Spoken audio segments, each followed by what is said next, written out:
Salut à tous, c'est BizBiz. Alors aujourd'hui l'épisode 398 du Zap Image. Comme d'habitude, je vous mets des images de foot d'actualité ou des images anciennes, on en parle un peu et c'est parti. Donc on va commencer comme d'habitude dans mes Zap Images par un ou plusieurs anniversaires. Aujourd'hui c'est celui de Riyad Mahrez qui fête aujourd'hui 27 ans. Donc bon anniversaire pour l'Algérien de Leicester. Donc cet hiver il était tout proche de signer à Manchester City. Ça s'est pas fait parce que Leicester voulait pas le lâcher en dessous de quand même de plus de 110 millions d'euros. C'est pour ça qu'il est resté à Leicester. Mais bon, je pense que quand même cet été, voilà, il va partir parce qu'on voit vraiment qu'il a fait quand même la guerre avec le club et il voulait plus s'entraîner. Donc bon anniversaire à lui.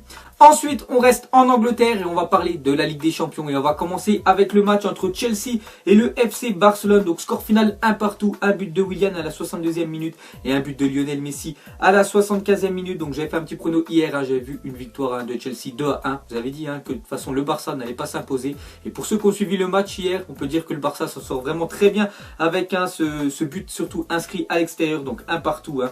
Donc Chelsea aurait vraiment pu remporter ce match hier, c'est vraiment dommage. Donc voilà, le match retour dans 3 semaines. Ensuite, j'ai un coup d'œil au stats du match. Donc on voit déjà la possession. Donc comme d'habitude, on sait que le Barça, c'est une équipe vraiment qui adore garder la balle. C'est vu hier, être plus 73% de possession de balle. Ça fait 3/4 du temps, le Barça avait le ballon. Mais on peut voir, c'est le nombre de tirs qui est plutôt intéressant parce que c'est le Barça qui ont souvent tenu le ballon. Mais voilà, Chelsea ont joué en contre et ont quand même fait 11 tirs hier, 2 sur le poteau, on en parlera un petit peu après. 7 pour le Barça et 2 tirs cadrés de chacun, un but. Donc ça fait un taux de conversion de 50% voilà, pour les buteurs hier soir. Donc voilà les stats du match. Ensuite, une déclaration de Valverde, l'entraîneur du Barça. Donc je pense qu'il est quand même content avec ce but surtout marqué à l'extérieur. Il a dit j'ai vu l'équipe très bien, nous étions sur un terrain difficile face aux derniers champions d'Angleterre et nous avons supporté le poids du match. Nous avons obtenu un bon résultat car nous perdions. Nous pensons qu'ils les élèveront leur niveau. Donc voilà la déclaration de Valverde, comme j'ai dit, qui est satisfait parce que surtout grâce à ce but à l'extérieur, il y a beaucoup de chances quand même que le Barça se qualifie pour le match retour. Déjà parce que là-bas, le stade du Camp Nou, surtout le terrain est plus grand, il y aura plus d'espace que le terrain de Stamford Bridge qui est un peu plus, on peut dire, petit. Donc voilà ce qu'a dit l'entraîneur du Barça, il est vraiment content du match hier de son équipe. Ensuite, la déclaration cette fois-ci de l'entraîneur adverse, donc l'entraîneur de Chelsea, donc Antonio Conte, il a dit nous étions sur le point de faire le match parfait, nous avons payé cher une erreur, mais contre des joueurs comme Messi, Iniesta, Suarez, une erreur, vous le payez cash. Donc c'est vrai qu'en plus c'est quand même une erreur défensive du côté de Chelsea. Donc c'est Marcos Alonso, pourtant qui est vraiment très bon, qui a fait une passe dans l'axe. Il faut jamais faire de passe dans l'axe. Tous les pros le savent, c'est ce que tu apprends vraiment quand tu deviens footballeur professionnel. Il a fait la passe dans l'axe, donc Iniesta a récupéré la balle, l'a mis à Lionel Messi et Lionel Messi a inscrit le but. Ensuite, cette fois-ci, une déclaration de Umtiti qui a été plutôt bon, quand même hier, le défenseur français. Donc il a dit on savait qu'on allait tomber face à une bonne équipe de Chelsea. On n'a pas su se créer énormément d'occasions. On s'en sort bien avec ce but marqué à l'extérieur. On va se préparer pour le match retour. Donc on voit que tous les joueurs quand même du Barça, que ce soit l'entraîneur ou même les joueurs de l'effectif, sont vraiment contents de ce match hier avec ce but marqué en fin de match. Parce que 1-0, voilà, surtout ils auraient fait le match sans marquer de but. Ça aurait été compliqué pour le Barça pour le retour. Ensuite, cette fois-ci, une déclaration de Willian qui est pour moi hier le meilleur joueur du match entre Chelsea et le Barça. Donc il a dit à 2 doigts du triplé ce soir, à 2 doigts du triplé contre Hull City. Donc c'était la semaine dernière. Nous avons été malchanceux, nous avons fait une erreur fatale. Je pense que la qualification est possible. Donc voilà la déclaration de Willian hier. Donc pourquoi il dit qu'il est à 2 doigts du triplé? Parce que tout simplement on peut voir les stats de Willian ce soir. Donc un poteau, c'était le poteau gauche, un autre poteau, le poteau droit. Et en deuxième mi-temps, il a enfin tiré au milieu et su marquer. Il a pu marquer un triplé à Willian qui a été très bon hier. Dommage, c'était le meilleur joueur pour moi que j'ai vu hier soir. Et pour lui, la qualification est possible. Et on va finir avec la dernière déclaration d'un joueur. Donc c'est Eden Hazard. Il a dit après le match qu'on a fait, on pouvait espérer mieux. Donc c'est vrai que le Chelsea aurait dû, on peut dire, gagner le match parce que toucher 2 fois le montant, c'est vraiment qu'ils n'ont pas eu de chance. Il a dit faire le même match retour là-bas sans les poteaux. Voilà, vraiment être surtout efficace devant le but et pourquoi pas une qualification de Chelsea. Et pour finir sur ce match-là, on voit que Lionel Messi vient d'inscrire son premier but face à Chelsea après 9 rencontres face au club londonien. Donc c'est vrai qu'il a déjà fait 8 matchs avant Lionel Messi. Il n'avait jamais marqué contre Chelsea et hier c'était son premier but et vraiment but important. Ensuite, on va parler de l'autre rencontre. Donc c'était le Bayern Munich qui recevait le Beşiktaş et on peut voir le score final 5-0. Donc hier le prono que j'avais dit dans l'ancien Zap Image. J'ai dit 4-1 pour le Bayern, hein, ils ont quand même fait mieux, voilà, le Bayern Munich. Et surtout ce qui a pénalisé, on peut dire, hein, le Beşiktaş, je crois, c'est qu'ils ont pris un carton rouge à la 16e minute. Voilà, donc ils ont dû jouer pratiquement toute la rencontre, voilà, 10 contre 11. Et on sait que le Bayern Munich, déjà, c'est déjà costaud à domicile. Plus ils ont joué en supériorité numérique, voilà, le Bayern, donc 5-0, donc un doublé de Müller, un but de Coman et un doublé de Lewandowski. Donc le Bayern, hein, quasiment, on peut dire, qualifié à 99%. Ensuite, j'étais un coup d'œil au stade de Thomas Müller en Ligue des Champions. Donc en tout, c'est quand même 94 matchs joués. Donc pas mal, hein, il a joué beaucoup de matchs quand même, Thomas Müller. 42 buts, meilleur buteur allemand dans l'histoire de la compétition. Donc voilà, les gars, les stats, hein, monstrueuses, hein, de Müller.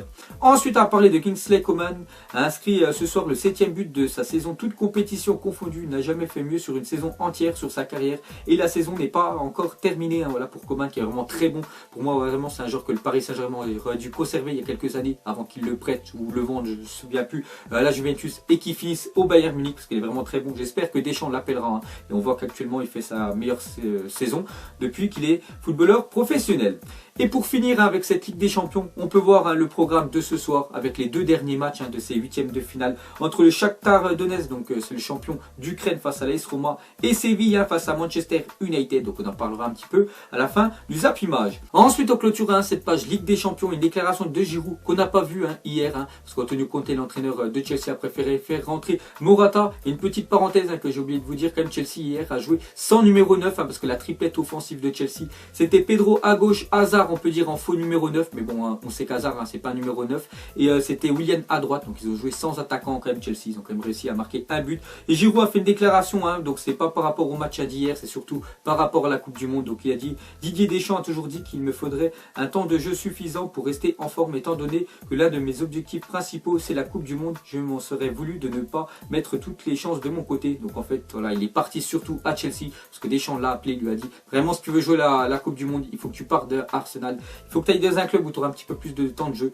Et à Chelsea, donc voilà, c'était un club, hein, parfait pour lui. Donc ensuite, on va reparler de la Ligue des Champions, mais cette fois-ci la Ligue des Champions junior, hein, donc c'est la Youth League. Et on voit déjà que le Barça élimine le PSG en huitième de finale. Donc c'est la même chose, hein, que ce soit pour l'équipe professionnelle du Paris Saint-Germain, l'équipe A, ou les juniors. À chaque fois, les huitièmes de finale, hein, sont souvent fatales, hein, pour le club parisien, parce que hier ils ont perdu face au Barça. Et la Youth League, les gars, il n'y a pas de match aller-retour, hein, c'est juste un match. Et le match a quand même se déroulé à Paris. C'est vraiment dommage, ils jouent à domicile, hein, le PSG. Ils sont fait éliminer, hein, par le Barça 1-0. On peut voir qu'il y avait quand même des stars, hein, quand même, qui les ont regardés, parce qu'on voit une photo de Kylian Mbappé, voilà, qui a regardé les jeunes du PSG. Il y avait aussi Adrien Rabiot. Ensuite, on continue avec Kylian Mbappé. Donc il a fait une annonce, hein, pour les supporters du PSG, parce que voilà, les prochains matchs du PSG sont vraiment des matchs importants cette saison. Donc déjà deux classicos, hein, pour le championnat de France et la Coupe de France, et surtout le retour, hein, de la Ligue des Champions face au Real. Donc il a dit: supporters, supportrices du PSG, j'ai envie de vous dire ces mots au moment où s'approchent des moments très importants de notre saison. Continuez à nous soutenir, nous ferons tout pour ne pas vous décevoir. Continuez à montrer et à chanter votre passion. Donc voilà la déclaration de Mbappé vers les supporters. Donc vraiment, il faut soutenir le Paris Saint-Germain pour les matchs qui vont arriver. Ensuite, on continue avec le PSG. Regardez les maillots probables, hein, pour la saison prochaine. Donc domicile et extérieur, hein. Donc on peut voir déjà domicile, hein, toujours bleu avec une bande rouge, voilà, au milieu. Donc vraiment pas mal. Et surtout le maillot extérieur que je trouve vraiment très beau. Donc tout blanc avec les manches un petit peu dorées. Donc bien sûr, c'est pas les maillots officiels, hein, c'est des maillots probables. Ensuite, une déclaration de Marco Verratti, hein, sur le Classico. Donc il y en a quand même deux dans la semaine, voilà, qu'arrive. Il a dit: on sait que Marseille, s'ils finissent en Europa League, mais en nous ayant battus, ils le vivront comme une saison magnifique, hein. Donc je pense, voilà, que les supporters Marseille ne vont pas trop apprécier, voilà, ce qu'a dit quand même Marco Verratti. Donc en gros, il dit: si même Marseille termine 4e de la Ligue 1, il joue l'année prochaine en Europa League, et par exemple, on va dire qu'il faut un résultat en championnat, là, au Parc des Princes, ils arrivent à gagner dimanche soir. Donc ils le vivront comme une bonne saison, parce qu'ils auront battu le PSG, hein. Donc voilà la déclaration de Verratti. Ensuite, à parler de Luka Modric, blessé, n'a pas participé à l'entraînement du Real Madrid ce matin, selon la presse espagnole. La durée d'indisponibilité n'est pas connue. Donc encore une très mauvaise nouvelle, hein, quand même, pour le Real Madrid. On avait déjà parlé que Marcelo était incertain pour le 6 mars, voilà, pour le match retour du Real Madrid. On voit que Luka Modric aussi pourrait ne pas être là pour le match retour. Ce serait vraiment deux très gros coups durs quand même pour le Real Madrid. Donc on peut même voir là une journal Marca qui met tous ces blessés là. Donc Modric rejoint l'infirmerie aux côtés de Kroos et Marcelo. Il y a aussi Toni Kroos, lui ce serait un petit peu moins grave. Donc Luka Modric souffre de la même blessure que Marcelo ischio-jambier. L'équipe aura 4 matchs en 2 semaines avant d'affronter le PSG. Donc on voit qu'il y a pas mal de très gros joueurs importants du Real Madrid qui est à l'infirmerie. Ensuite on va parler de la Coupe du Monde qui est quand même dans moins de 4 mois. Donc c'est vraiment bientôt. Donc on peut voir que pour la Coupe du Monde 2018, plus de 65 000 supporters islandais ont demandé des billets pour la Russie. Cela représente 20% de toute leur population. 65 000 supporters islandais pourraient aller voir les matchs de leur équipe en Russie. C'est énorme. En France, je crois, il y a à peu près 20 000 supporters français qui se déplaceront en Russie pour soutenir l'équipe de France, alors que l'Islande, il y a beaucoup moins de personnes. Il y aura 3 fois plus de supporters qui vont se déplacer en Russie pour voir leur équipe.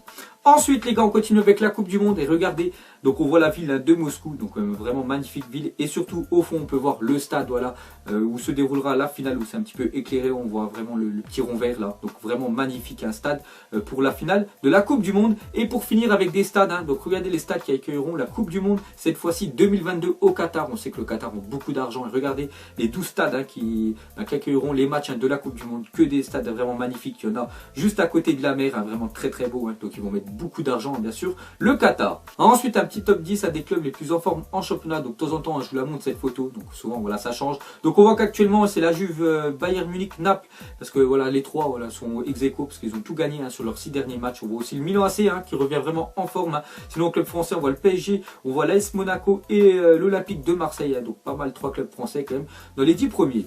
Ensuite, on va parler de Chelsea refuse de laisser Michy Batshuayi rejoindre Dortmund de façon définitive. Chelsea estime que l'attaquant a encore un avenir au club. Parce qu'il ne faut pas oublier quand même qu'il est prêté Batshuayi à Dortmund cet hiver. Donc c'était pas un transfert définitif. Et à mon avis, Chelsea ils ont dû voir les débuts très prometteurs de Batshuayi qui a quand même marqué 5 buts en 3 matchs avec le Borussia Dortmund. Donc c'est pour ça qu'ils penseraient à le faire revenir l'été prochain. Ensuite, on va parler de Philippe Coutinho. Donc hier, il a vécu vraiment une mauvaise journée Philippe Coutinho. Donc déjà il n'était pas dans le groupe pour le Barça. Bon après ça c'est normal parce qu'il a fait des matchs de Ligue des Champions avec Liverpool. Donc il n'était pas sélectionné dans le groupe du Barça, c'est normal. On peut voir qu'à Barcelone, sa nouvelle ville où il habite, donc garé sur une place livraison.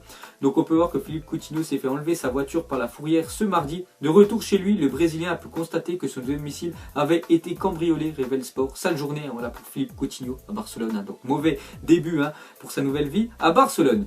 Ensuite l'Olympique de Marseille a vendu 43 500 places en 24 heures pour la rencontre Marseille-Olympique Lyonnais. Un record d'affluence pourrait être battu pour cette saison. Le record étant de 60 410 spectateurs, c'était contre Paris. Donc on voit qu'il y a déjà beaucoup de monde à Marseille qui ont pris leur place face pour l'Olympico entre Marseille et bien sûr l'Olympique Lyonnais. Surtout cette année, il y a du suspense parce que Marseille, je crois, est 3e, Lyon est 4e. Donc c'est pour ça que ça va jouer pour la 2e place. Ensuite, on va parler de Ruben Semedo, Villarreal. Donc c'est le frère de Nelson Semedo, le défenseur droit du Barça, a été arrêté à son domicile par la police ce matin.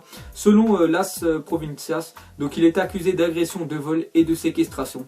Voilà les gars, ce qu'il a fait quand même le frère de Nelson. Et pour finir ce zappimage, on va finir avec la même question qu'hier. Et cette fois-ci, ce sera avec 2 nouveaux matchs. Donc pour vous, ce sera quoi les pronos ce soir entre le Shakhtar, l'AS Roma et Séville, Manchester United. Donc déjà pour Shakhtar, AS Roma, je vois une victoire du Shakhtar. On va dire allez 3-1 pour le Shakhtar. Parce que pour moi, ils vont s'imposer face à l'AS Roma. Et pour ceux qui font des paris sportifs, je trouve que c'est vraiment une cote vraiment pas mal. Parce que je crois qu'elle a plus de 2,45. Et sinon Séville face à Manchester United. Je vois pas Séville gagner, je vois pas Manchester United gagner. Je vois un match nul sur cette rencontre là, donc vous mettrez tout ça en commentaire. Donc voilà les gars, la fin du zappimage 398. Donc si ça vous a plu, un petit like et je vous ferai l'épisode 399 demain. Donc moi je vous laisse et je vous dis à la prochaine comme d'habitude. Ciao à tous. Salut, salut, salut, salut, salut, salut, salut, je t'en m'avale,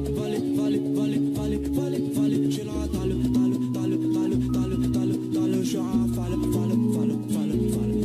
je monte sur scène, l'impression d'être une bête de foire. Pas envie de parler, pas envie de te voir. En jaune, en gris, en rose, je ressors de quartier. Non, qu'elle sache que jamais je l'oublierai. Et je roule avec le meilleur.